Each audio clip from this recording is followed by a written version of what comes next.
From our Chicago studios, this is the Muslim News on Muslim Network TV. Assalamu alaikum, I'm Samana Siddiqui.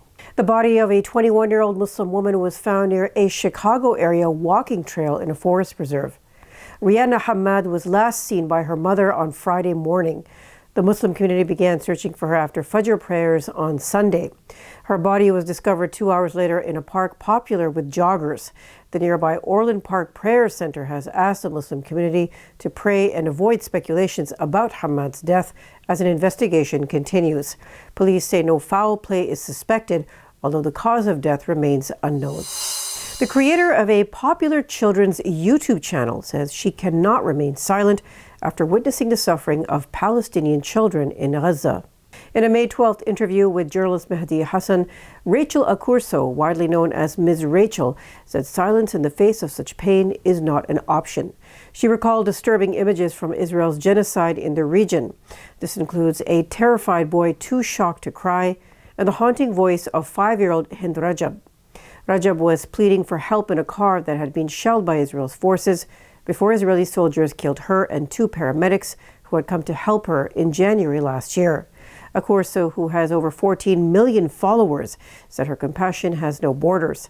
Despite being targeted by pro-Israel groups, she insists that caring for one group of children does not mean ignoring others. The World Travel and Tourism Council, or WTTC, says the U.S. is expected to lose $12.5 billion in international visitor spending by the end of this year. The group says protectionist policies, America First rhetoric, and mounting global tensions are responsible for the loss in tourism revenue. The U.S. is the only country among 184 surveyed expected to see a decline. Specifically, tourists from Canada, Europe, and Asia will be traveling to other destinations due to visa issues, political hostility, and feeling unwelcome in the United States. Experts say travelers now prioritize feeling safe, inspired, and welcomed, with many saying that no longer means the U.S. President Donald Trump is urging Apple CEO Tim Cook to expand production in America instead of India. During his recent visit to Qatar, Trump said he told Cook he was unhappy with the tech giant's growing investments in India. The Trump administration continues to push for Apple to shift its manufacturing base to the U.S. to boost domestic jobs and industry. This is despite Cook's earlier announcement of $500 billion in U.S. investments over the next 4 years. Trump's comments come in the wake of Cook recently saying that most iPhones sold in the U.S. will soon come from India. Cook also noted that Vietnam will lead in iPad, Mac, and Apple Watch production. However, China remains Apple's main global production hub. An Indian academic has been arrested in the capital, New Delhi, for criticizing India's Hindu right-wing movement and the country's recent military action against Pakistan. Ashoka University political science professor Ali Khan Mahmoodabad is accused of inciting communal disharmony and insulting religious beliefs. In a May 8th social media post, he questioned right-wing groups' praise for Muslim woman Army officer Colonel Sophia Qureshi, who was fielded to brief the press about military actions. He said that while the government fielded a Muslim officer, the ruling Hindu nationalist Bharatiya Janata Party, or BJP, continues targeting Muslims in India. Police arrested Mahmoodabad after a complaint from a BJP youth leader. The Haryana Women's Commission also summoned him, accusing him of demeaning women officers.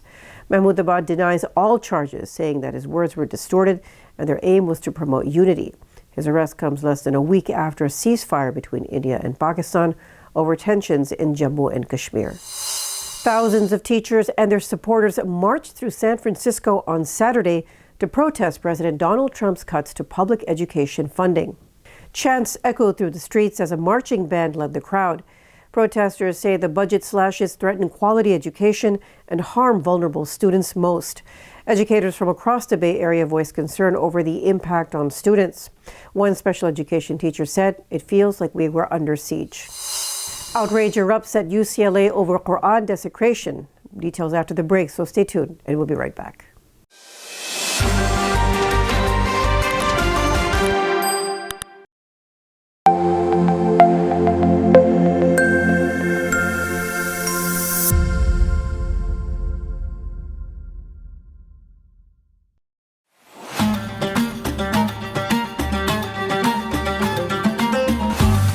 Get ready for a celebration of culture, art, and tradition like never before. The second annual Turkish Festival, a cultural heritage convention, is coming to the Rosemont Convention Center in Chicago from May 23rd to the 25th.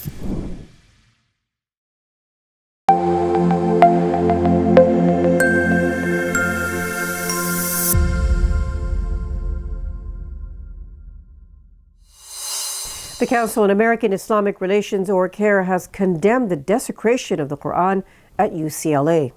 A footage posted at the Reddit page for the school shows an individual stepping on the holy book, tearing out its pages, and flushing them down a toilet. The incident coincided with a man seen on campus hurling anti-Islam slurs during a Free Palestine protest. UCLA's Muslim Student Association, or MSA, says Muslim students have faced months of harassment and have been called terrorists and rapists. CAIR and the MSA blame UCLA's administration for ignoring Islamophobia while cracking down on pro-Palestine protests over the last year. A recent report by the California chapter of CAIR found that nearly half of Muslim college students in the state face discrimination, with most schools failing to respond. CAIR has already listed UCLA as an institution of concern for fostering a hostile climate toward Muslims, Arabs, and voices for a free Palestine. A new study by the University of California reveals a disturbing trend of corporate landlords in Los Angeles evicting black tenants at nearly 3 times the expected rate. Black renters made up more than 41% of eviction filings, but only 14% of the local population. The study was published in the international journal Urban Geography. It is the first to show both the racial pattern of eviction and the type of landlord responsible. Major real estate trusts like Equity Residential, Avalon Bay, and Essex Property Trust are named as top offenders.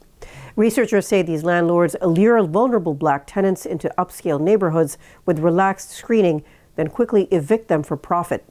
They say many evictions were automatic with no repayment options offered. Experts say the findings raise serious questions about racial bias in eviction practices. Scientists have discovered a new species of bacteria in Oregon that acts like living electric wiring. Found in Yaquina Bay's muddy flats, this cable-shaped microbe contains nickel-based fibers that conduct electricity. This makes it capable of long-distance electron transport. Researchers say it could revolutionize bioelectric technology and pollution cleanup by linking oxygen or nitrate at the surface with harmful substances deeper underground. The bacteria's unique ability to carry electrons across its body could help break down toxins in both freshwater and marine environments. Israel launched over 30 airstrikes in Gaza, killing more than 60 Palestinians since dawn today. In the past 24 hours, 136 bodies were brought to hospitals. Israeli naval forces shot to death a 12-year-old boy, a survivor of a past massacre, who had been fishing in Rafah. Israel has ordered evacuations in Khan Yunis as its offensive expands. Israeli Prime Minister Benjamin Netanyahu has vowed to take control of Gaza, even as pressure grows to allow basic aid into the enclave to prevent famine. Ceasefire talks in Qatar remain stalled. Israel reportedly offered a 60-day truce for the release of half the hostages, but no breakthrough was achieved.